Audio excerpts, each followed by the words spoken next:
Hello, everyone, and welcome to the latest edition of WrestleMania What Ifs, where today I will be talking about how the main event to WrestleMania VII, 1991's version of the event, could have been very, very different if modern sensibilities and the modern mindset was around back then. So, to introduce my feelings on WrestleMania 7, it's one of my personal favorite WrestleManias, to be perfectly honest. It was one that was a big deal to me when I was a kid and was just loaded with great matches, big stars, big moments, and everything. I love the blindfold match. It was one of the earliest times I remember seeing The Undertaker, was that show. And I love the opening tag match. I love the tag title match. I love the IC title match. I love the Bulldog Warlord match, which is one of the probably the most shockingly good match in WrestleMania history. I really enjoy the main event for all the controversy surrounding it, but the whole heel face dynamic and the pro rah rah USA mindset was definitely huge back then. So I really enjoyed the Hogan Slaughter match, and of course the career-ending match between Ultimate Warrior and Randy Savage is probably my favorite WrestleMania match. When I did my top 30 favorite WrestleMania match series back at the time of WrestleMania 30, God, over a decade ago, I picked that as my number one. So I think very highly of this WrestleMania, but it's also a Mania that's kind of marred in controversy. One, because of the USA versus Iraq thing that they capitalized on to create their main event storyline, making Slaughter the champion, making him an Iraqi sympathizer, and buddy-buddy with Saddam Hussein. And that stirred up a lot of controversy and has been blamed for this WrestleMania being moved out of the massive stadium setting and into the LA Sports Arena, where part of WrestleMania 2 was held. And if you believe the WWE's narrative, it's because they were getting bomb threats and threats to Sergeant Slaughter's safety, and the smaller venue would help protect the talents and everything. If you believe like the more common narrative outside of the WWE bubble, ticket sales weren't that great, so they had to change venues. So maybe it's a mix of the two, I don't know. But in the same case, they had to switch venues for WrestleMania 7. And it wasn't held in the massive stadium like it was the year before at Skydome. So plans were changed, things were changed, and regardless of which narrative you subscribe to, the Iraqi angle was probably the lead reason for that happening. More than, and there were other factors as well. If it was low ticket sales, I think WWE was starting to cool off at that point anyway. We were kind of out of the rock and wrestling era. Hogan had lost the title to Warrior, and things were kind of cooling down. Not necessarily blaming Warrior for that. It was just kind of the nature, it's cyclical nature where it's like people kind of got their fill of wrestling and then we're kind of moving on to different things. And I think Warrior was kind of the unfortunate, the one carrying the belt while that downward trend was happening. I've also argued that they didn't have too many good opponents lined up for him when he became the champion. That's one of my defenses of Warrior as champion. It's like, well, they didn't really line up anybody. They didn't line up anybody for him that hadn't already been put through the Randy Savage and especially the Hulk Hogan buzzsaws when they were champion. And so by the time they got around to Warrior, it's like, well, of course Warrior is going to beat them. He beat Hogan, and Hogan beat all these guys. So, and Rick Rude, he'd beaten Rick Rude in the past. So it was kind of like, there was just nothing that interesting going on. Now, had he faced Undertaker while he was champion, probably a whole different story, because in 91 their program was red hot, and it was like, man, those two really needed each other. It really helped get Undertaker's foot in the door, and it helped finally give him like an arch nemesis, which is something that he was sorely lacking when he was holding the belt. So unfortunately, timing being what it is, that's just how things worked out. So regardless, the WrestleMania 7 switched venues, and we didn't get that big stadium setting. But one thing that I've wondered, as I've seen wrestling evolve over the years, after 1991, I saw things change and new concepts come up and everything else. And I look back on that era and like who the big stars were and who the big names were. I think back to the Hasbro WWF toy line, which was one of my favorite series of action figures from my childhood. Loved that collection. I didn't have all of them, but I had a good number of them. The biggest one I never got was Andre. That was a big bone of contention for me. I just could never find Andre, and it really bothered me. But for the most part, I had all the big names and all the big figures, and it was one of my favorite toy lines from my childhood. My brothers and I collected them and shared them and had our own wrestling cards and all sorts of things. So great fun, great action figures. And there's a reason why they've kind of stood the test of time as like the ideal wrestling action figures, I think. They're simple but imaginative, and they look like the wrestlers. It was very simple, but they worked really, really well, and they were just posable enough to not betray like the imagination. Because sometimes I feel like a lot of the modern toys are too posable and too detailed to where it's like it looks like a display piece and not something you would actually want to play with. And I think the Hasbro WWF figures hit the right balance of everything, and they worked beautifully. But the reason I bring up that toy line is because if you go back and you look at that line, not many wrestlers from that line got variant figures. Like, chances are you're only going to get like Demolition Smash and Axe. Like, there was only one version of them. Jake the Snake, I believe, only had one. DiBiase had two. He had a green suit and the black suit. We had the black suit figure. I know that. But other than that, it was virtually just the same toy. It was just repainted. Andre didn't get any variants or anything like that. But the ones who did get variants were Hulk Hogan, the Ultimate Warrior, and Macho Man Randy Savage. And that's because they were the top three stars in the company. Savage at one point was the top babyface champion, kind of the heir apparent to Hulk Hogan. Then they feuded. Savage kind of remained as top heel for that, and then went on to feud with the Ultimate Warrior heading into WrestleMania 7. Warrior, of course, was the one who beat Hogan for the title at WrestleMania 6 and became the new big babyface star. And then, of course, Hulk Hogan had been the star, since he won the title in 1984. So really, they were the big three stars. So, of course, they got quite a few variant action figures with different actions, different paint schemes or color schemes. Macho Man had the Macho King figure, which was different from the 80s figure that was released before with the orange trunks. And now he's had a figure with a crown and purple trunks to match the Macho King. So they always made sure to update Hogan, Savage, and Warrior whenever there was a new wave of figures because they were the top three stars. And I'm thinking about that. It's like, man, what would have happened if like triple threat matches existed back then? Because they really didn't. I don't know when the first triple threat match was in wrestling history. I think Smoky Mountain may have done a couple. ECW definitely popularized them. And WWE started doing them in 1997, I believe, was the first one. But it was something that was not a... If there had been triple threat matches that existed in 1991, it was on a much smaller scale and they were not getting much attention. So, and it was, a good 6 years or 6+ years before WWF actually started doing matches like that. So, triple threat matches didn't really exist at that point in time. But if there was ever a WrestleMania from the old days, from let's say the first decade, to where you could have done a triple threat match main event, 7 probably would have been it, because you would have had Hogan Savage at 5. You would have had Hogan Warrior at 6. And then the next one would kind of combine the two, where you have Hogan versus Warrior versus Savage. Ideally, I also wonder maybe, keep Savage versus Warrior at 7 and then do Hogan, Warrior, and Savage at 8. But, Warrior had walked out, wasn't available for 8. So, whatever. But, it's a what-if series. I'm making up hypotheticals here, so I guess it doesn't really matter. But the idea is intriguing to me because it's like I said, the previous 2 Manias had been all about Hogan going up against Savage, then going up against Warrior, ultimately losing to Warrior.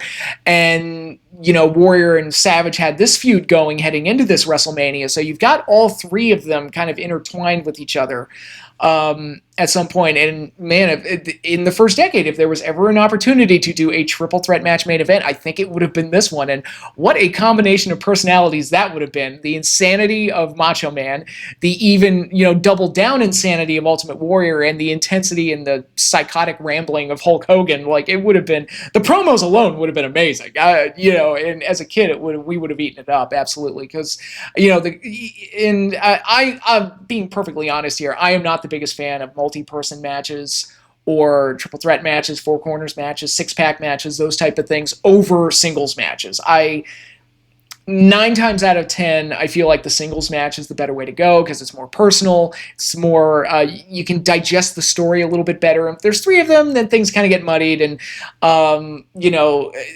standard tropes and elements of wrestling kind of go out the window, like rest holds and, things like that. Because if you've got somebody in a chin lock, why isn't the other guy jumping in there and trying to break it up? So it's a different flow and a different pacing that doesn't lend itself more easily to kind of epic showdowns. And the multi-person matches are more action-packed spectacle rather than like epic one-on-one Rocky Balboa style showdowns, which is what you want, especially at a WrestleMania and a main event. So again, not the biggest fan of triple threat matches. I'm just saying, what if we got this match at WrestleMania 7? It would have been interesting. I mean, that also means that poor Sergeant Slaughter would be left out of the cold in the main event. That's one of the things I like about WrestleMania, is that Sarge got a big run as champion, as a heel, because I always liked Sergeant Slaughter. I thought he was one of the icons of the 80s. I love him for his time on G.I. Joe. Like, his role in G.I. Joe, the movie, I think is one of the greatest things he ever did. I've joked, people, they ask, like, oh, what's your favorite Sergeant Slaughter match? And my joke answer is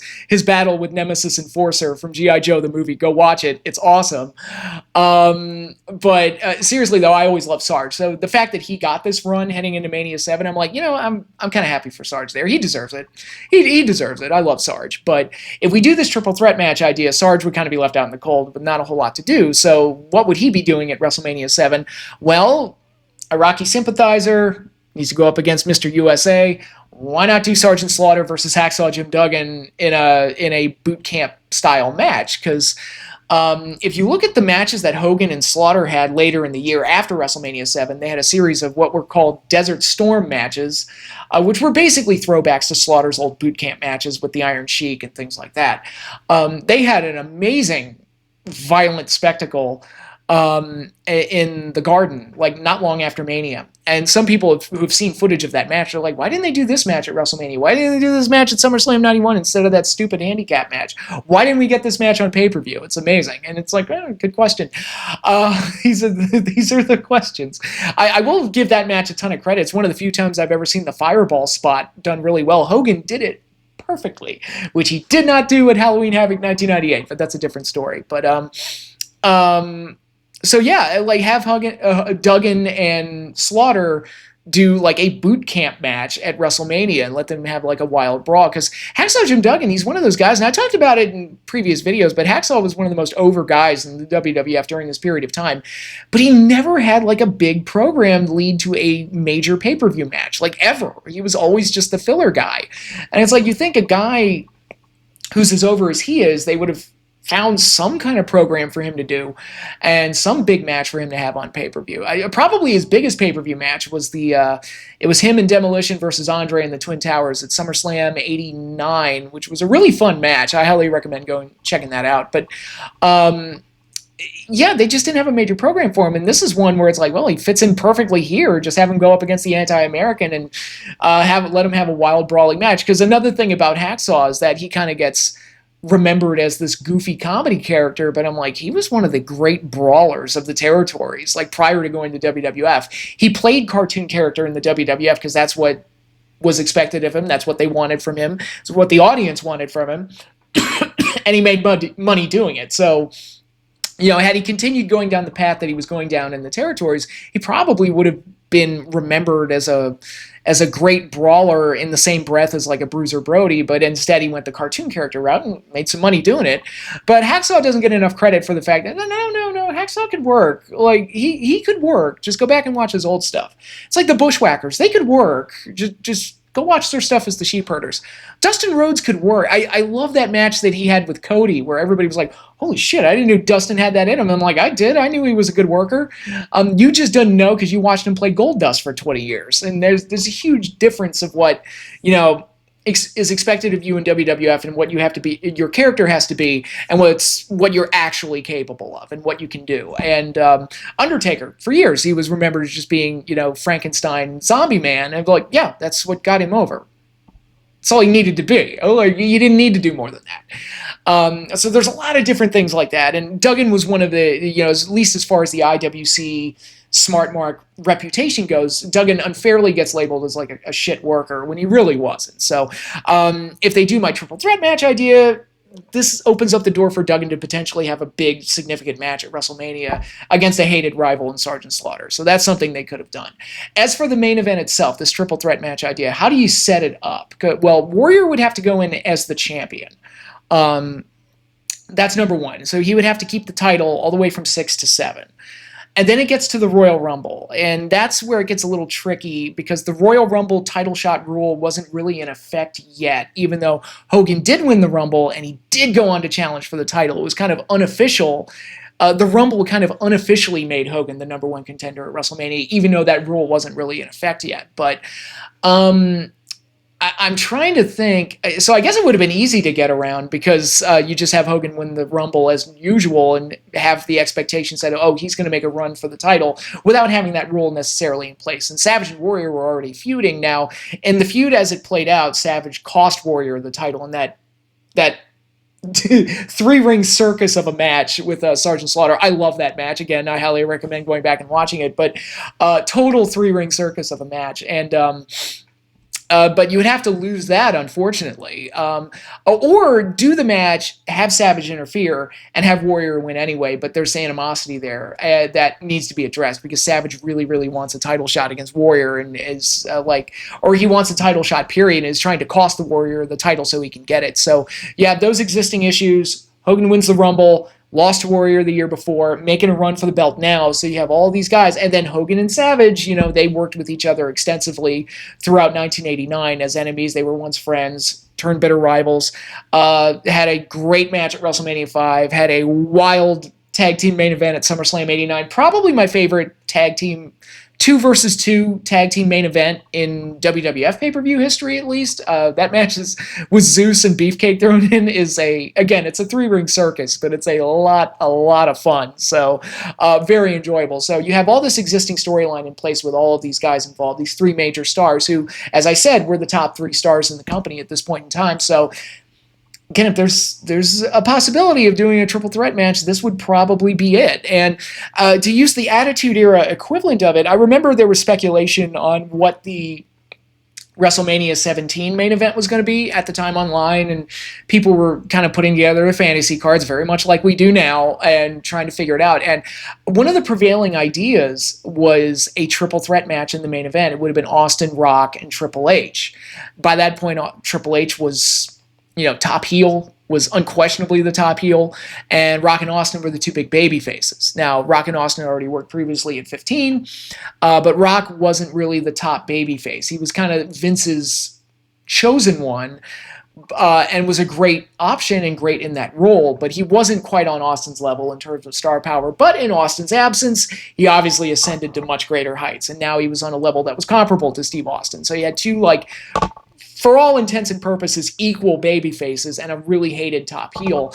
So if there was a time to do the triple threat match main event during the Attitude Era, 17 probably would have been the way to go. Now, personally, again, I much prefer doing Austin Rock. I think that was a much better match to go with because, again, the one-on-one I think is much better. And if you go with this triple threat idea that I have for WrestleMania 7, you would lose what is my favorite WrestleMania match in Savage versus Warrior. And it's like, meh. Again, this is a what if, and it's just like, man, what would have happened if they'd actually done that? But I'm perfectly fine with how things turned out, the way they did, because I love Savage Warrior. I think it's an amazing, dramatic, emotional match and embodies everything I love about professional wrestling. So, absolutely 100%, I wouldn't lose that match for anything. But this triple threat match idea, what would have happened if they had actually done the match, done all the build-up, got Hogan in place to make another run for the title, gotten Savage and Warrior in place with their feud to meet up at WrestleMania as intended? How would this match have turned out? It would have been very strange because, again, triple threat matches, if they had been done prior to this, it would have been extremely, extremely rare. So they would have had to figure out how this match is even going to work. Because it's very clunky to have an extra body in there that you have to work off of. And, not many triple threat matches are among my favorite matches in wrestling history. I think of my favorite ones, the main event of WrestleMania 20 is probably my number one. The match we're not supposed to remember is probably my favorite triple threat of all time. And there have been a few other ones. Everybody talks about the unbreakable triple threat between AJ, Joe, and Daniels. I preferred their singles matches, to be honest. I much preferred AJ and Joe at Turning Point 2 months later, 3 months later. And Joe and Daniels had a match on an episode of Impact. It was like their first Thursday Impact or something. That was amazing. And I thought and the Unbreakable Triple Threat, it's like, yeah, it's an action-packed spectacle. It's fine. It's enjoyable, but it's just not the same as a one-on-one. And I think they would have run into that problem here if they had done that with Hogan, Savage, and Warrior, especially since Hogan and Warrior in particular like strongly adhere to their formulas and how they do things. And I think adding a third body to the mix kind of would have thrown things off a little bit, and they wouldn't have, because again, there's no blueprint for doing these type of matches in 1991, and they would have struggled trying to figure it out. And even Savage, as great a worker as he is, would have struggled in this environment to try and figure out how exactly this would work. Now, who would win in this match? Not Savage, because Savage never beats Hogan. Actually, I take that back. He did beat Hogan a few times by countout during their run in '85, so he does hold a few wins over Hogan. Not many, and they're by countout, but they do exist. Savage, yeah, absolutely not. Yeah, as the heel, he would have never. Because I'm also thinking, like, if Savage loses this match, where does that put Miss Elizabeth and the reunion that they were going to do? Because now I'm thinking, again, I'm kind of thinking on the fly here. What if they made this triple threat match where it's like the winner gets the title and whoever eats the pin loses their career? Like, what would that have looked like? You could have still gotten the Miss Elizabeth post-match with Savage and her reuniting. That could have been the end of WrestleMania, them standing tall even though Savage lost.